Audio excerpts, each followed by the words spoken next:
Vem cá, mas por que eu tô com raiva? Porque o dólar subiu e tá 5,65. Pra que adianta ter dólar se não pode viajar? Eu tô indo pra Pirituba, vou usar dólar. Eu tô indo pra Vitória, vou sair de Vitória, vou pra Campo Grande, terra da Lana Canepa. Vem cá, gente, mas não é isso que me deixa bravo, não. O que me deixa bravo é olhar e lembrar de uma frase do Mussolini, que ele dizia que governar a Itália não é difícil, é inútil. Aí ele falava isso. Hoje, o presidente Bolsonaro soltou uma frase semelhante, dizendo que com a decisão tomada pelo Senado ontem, vai ser impossível governar o Brasil. Então, não é difícil, não é inútil, é impossível, segundo o presidente Bolsonaro. A essa altura do campeonato, todo mundo viu que discutir teto de gastos em Brasília é quando você vai discutir o dinheiro do pobre.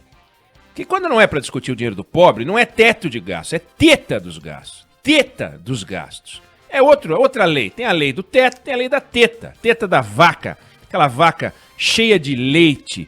Leite com o dinheiro dos impostos do brasileiro. Você já ouviu? Já sabe que o Senado aprontou um bote ontem contra o país. Não dá para saber o motivo. Não dá para saber se foi covardia. Não dá para saber se foi cara de pau. Não dá para saber qual é o motivo, mas eles resolveram permitir que o dinheiro da pandemia, o dinheiro da morte, o dinheiro da doença, aquele dinheiro que é para ser usado para salvar as vidas das pessoas dessa tragédia mundial, pode ser usado para aumentar o salário do servidor público. Resolveram distribuir um dinheiro que não é deles, mas que eles comandam, que eles controlam, porque eles são bacanas, são senador. Senador... deixa eu abrir a porta pro senador. Senadora, o senhor tá bonito hoje. Para entregar para algumas categorias profissionais.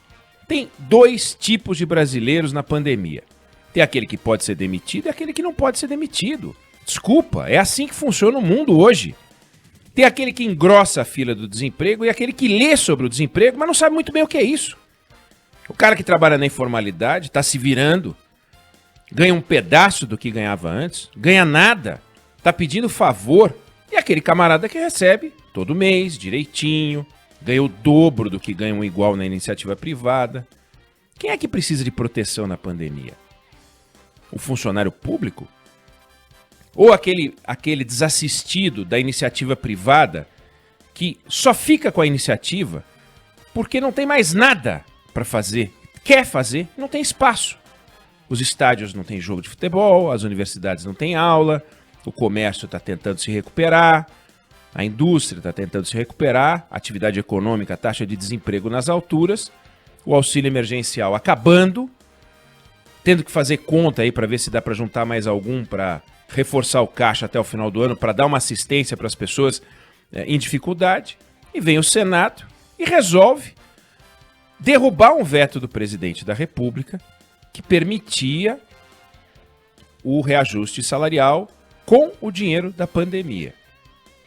O ministro Paulo Guedes chegou a dizer o seguinte: pegar dinheiro da saúde e permitir que isso se transforme em aumento de salário para o servidor é um crime contra o país. E é um crime contra o país, não é uma derrota. No noticiário alguns falam, não, o governo sofreu uma derrota. Nem dá para dizer, e se a gente historiar um pouco, vai ver que o presidente Bolsonaro também se meteu nessa discussão em algum momento, é que ele se converteu ao veto. Tanto que o veto é presidencial. O que aconteceu? O Brasil entrou naquilo que todos os países entraram e tinha uma necessidade que todos os países tiveram. Como é que você arruma dinheiro para combater a pandemia? Tirando de onde o dinheiro está e redirecionando para onde ele tem que estar. Então, no dia 27 de maio, o Congresso aprovou uma lei específica para a pandemia. O que essa lei permitiu? Que o governo federal, olha só, o dinheiro dos impostos do brasileiro, o governo federal pegou e falou, olha, todas as dívidas que os estados, que o Distrito Federal, que os municípios têm com o governo federal, ficam suspensas de pagamento. Tudo suspenso, não tem que pagar nada. A gente vai falar disso lá na frente. Olha, inclusive a gente não pode executar garantia de dívida, contrato vencido, refinanciamento. E olha, e é 27 de maio, né? Vale para dívida desde 1º de março, hein? Se você não me pagou março, abril, maio, porque estava cheio de gente sem pagar, tudo bem, não tem problema. O que vocês vão fazer? Vocês vão usar esse dinheiro para combater a pandemia. Aí, passou um artigo lá que autorizava aumentos salariais. O presidente Bolsonaro chegou a negociar isso, por isso que eu digo que ele fez parte desse problema. E lá pelas tantas, o Paulo Guedes, que aí foi muito sensato, disse: não dá, não tem cabimento um negócio desse. Tudo bem que nós não estamos falando de aumento para desembargador, né? Eles cuidam disso, eles furam o teto sozinho. Teta dos gastos dos desembargadores é conhecida. Mas a gente não pode permitir o aumento salarial de servidor nenhum. Nenhum, não tem sentido. E essa proposta, agora que foi derrubada ontem, vale para profissional de segurança pública, saúde, educação. É curiosíssimo a educação, né? Não tem aula e vai ter aumento salarial para professor e funcionários da educação. Militares, trabalhadores de limpeza pública, agente penitenciário, assistente social. Aí você diz: não, mas é gente que merece. Tá bom, então agora a gente vai ter brasileiro que merece e brasileiro que não merece. E os que não merecem são os do auxílio emergencial, porque o dinheiro do auxílio emergencial está acabando. Só esses que merecem, entre aspas, nós estamos falando de um desencaixe que pode chegar a 130 bilhões de reais. O Brasil juntando centavos e o Senado Federal distribuindo 130 bilhões de reais por aí. A única coisa que o Guedes falou: aumento salarial não dá. Aí o presidente Bolsonaro, que chegou a negociar a permissão dos aumentos, foi lá e vetou. Pá, vetou. De novo, em função do desajuste do governo, que não conseguiu até hoje se organizar na relação com o Congresso Nacional, ontem o Brasil foi surpreendido por uma decisão do Senado que derrubou esse veto. Disse: não, pode aumentar, pode aumentar. Alguém vai dizer: não, mas a permissão para aumentar não é uma ordem para aumentar. O governo, digamos que a Câmara dos Deputados mantenha esta derrubada do veto, confirme essa derrubada do veto, e vamos torcer para que isso não aconteça. Ainda assim, o governo federal, os governos estaduais e os municípios, os prefeitos, podem não dar o aumento. Ué, mas se a gente tem que contar com o bom senso de todos, por que botou isso na lei, né? Por que derrubou o veto depois? Enfim, mas vamos lá. O fato é que foi aprovado. A gente aprendeu que o camarada, para ser deputado federal, precisa ter 21 anos no mínimo, né? Até o que diz a Constituição. Para ser senador, 35. Você tem 513 deputados, tem 81 senadores, 3 por estado. Numa eleição você escolhe um senador, na outra 2. É uma eleição mais criteriosa, mais difícil, mais parecida com a de governador. É um cargo mais difícil de alcançar e, em geral, arriscam o Senado os políticos mais experientes, mais vividos. Então a taxa de ex-governador no Senado é muito maior do que na Câmara. É raro você ver tanto ex-senador, ex-governador, cargos mais altos na Câmara dos Deputados. E sempre ficou a impressão de que essa casa seria mais sensata, mais racional, menos emocional, menos coração, menos sanguínea do que a Câmara. Em alguns lugares o Senado é até chamado de Câmara Alta. Aí a gente até confunde, acha que porque o camarada é mais velho, é mais razoável. Mas essa regra do cabelo branco parece que não está valendo no Senado. Talvez porque eles pintem o cabelo de acaju, sei lá, e aí perde a função o cabelo branco. O fato é que é difícil encontrar uma expressão civilizada e respeitosa para a decisão baixa que os senadores tomaram ontem contra o Brasil. Não foi contra o governo, ao contrário do que alguns têm noticiado. Foi uma derrota para o governo. Que derrota para o governo? O noticiário pode até descrever como uma derrota para o governo, mas o que eles aprontaram é contra o Brasil. É uma vergonha financiada com dinheiro dos mais pobres, dos desempregados, para fortalecer e se curvar às corporações, que só acumulam vitórias e mais vitórias no universo do poder. Não é razoável, não é justo o que aconteceu. A gente viu uma discussão recente em que o ministro Paulo Guedes falava que dentro do governo tem a turma do fura-teto, que a gente pode chamar que é a turma do agarra-teta.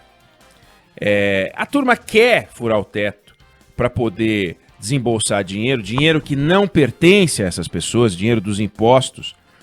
E o Paulo Guedes denunciou isso. O que aconteceu?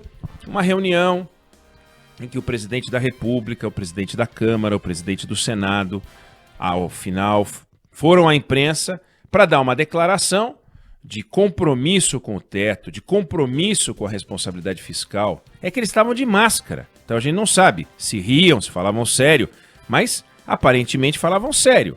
E a gente via os 3 personagens dos mais importantes do Brasil confirmando aquilo que a gente gostaria de ouvir. Nós somos responsáveis. Nós vamos fazer aquilo que é melhor para o Brasil.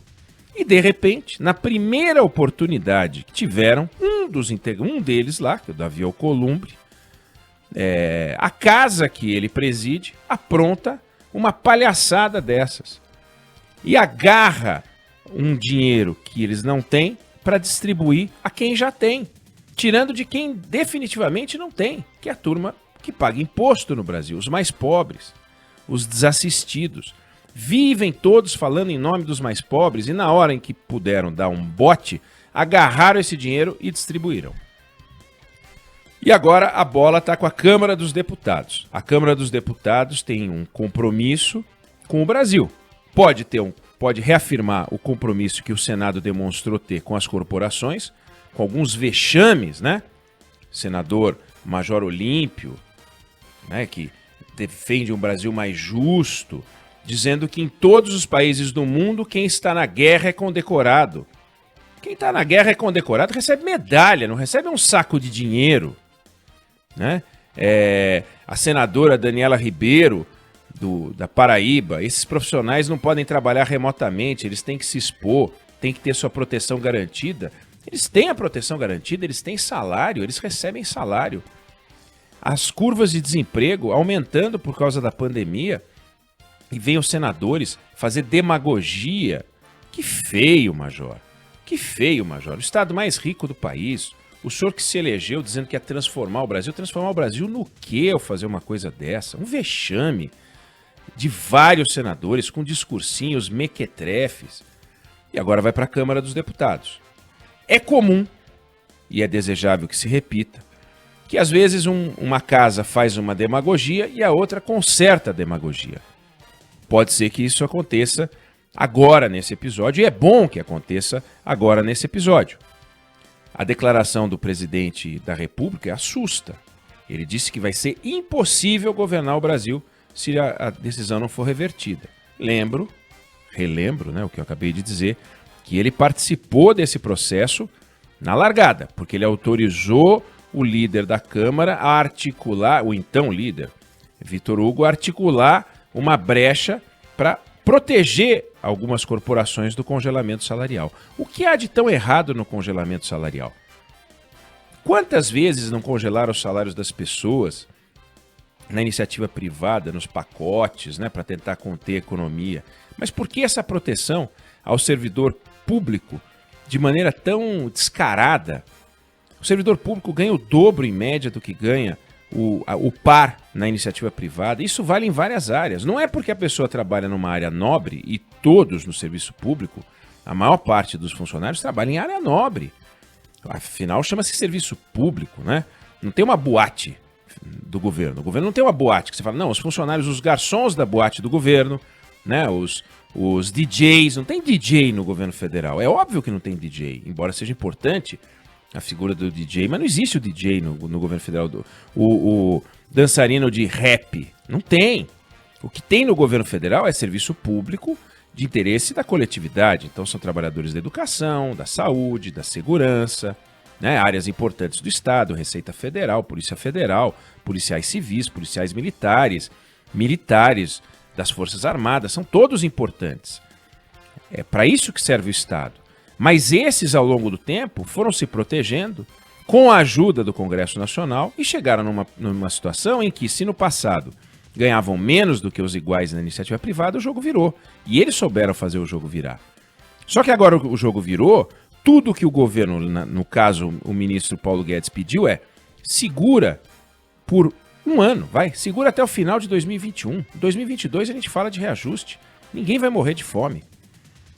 E vai ao Senado e apronta uma palhaçada como essa. Então vamos torcer agora para que a Câmara dos Deputados não repita a palhaçada do Senado Federal, para que a gente possa continuar no desafio que já não é fácil de manter a economia com um buraco monumental. Porque a gente está com um buraco monumental. O déficit público brasileiro está chegando num patamar jamais alcançado. Como é que a gente vai sair dessa cilada se, em vez de tapar o buraco, os políticos brasileiros cavam ainda mais? Então, vamos tentar restabelecer a lógica do teto. O teto no Brasil só está valendo para pobre. Volto a dizer, o que está valendo para a turma do serviço público, o que está valendo para a turma que toma a decisão em Brasília, infelizmente é a lei da teta. A teta da vaca. Vamos segurar isso, vamos ver se a Câmara segura isso. Tem coisas importantíssimas para serem decididas. É louco o que a gente vê em Brasília. Realmente, em alguns momentos, a gente não entende o que está acontecendo. A gente tinha uma decisão que foi tomada no Congresso altamente razoável, mantendo a desoneração da folha de pagamento, vai para a mesa do presidente da República, ele veta a desoneração da folha de pagamento, complicando a vida das empresas na pandemia. 6 milhões de empregos aí pendurados num veto do presidente da República, que agora o Congresso tem a oportunidade de derrubar. E de repente agora a gente tem exatamente o contrário, um veto do presidente da República que contém o aumento salarial. De repente vai ao Congresso e faz exatamente o contrário. Então uma hora é o Executivo que apronta, outra hora é o Legislativo que apronta. Como é que nós vamos sair disso se essa turma do poder não perceber que existe uma coisa sim chamada responsabilidade fiscal, que é algo que se pratica, não é algo que se proclama? Não adianta os poderes se reunirem numa entrevista como aquela das máscaras e jurarem que vão ajudar o Brasil a sair desse buraco, e quando a gente descuida, eles começam a cavar para que o buraco fique maior. Então que a Câmara dos Deputados tenha juízo e não confirme a decisão do Senado, para que a gente possa conviver com o grau de preocupação e desespero fiscal, tributário, orçamentário que a gente já enfrenta. Não vamos aumentar ainda mais o buraco, porque vai ser inadministrável.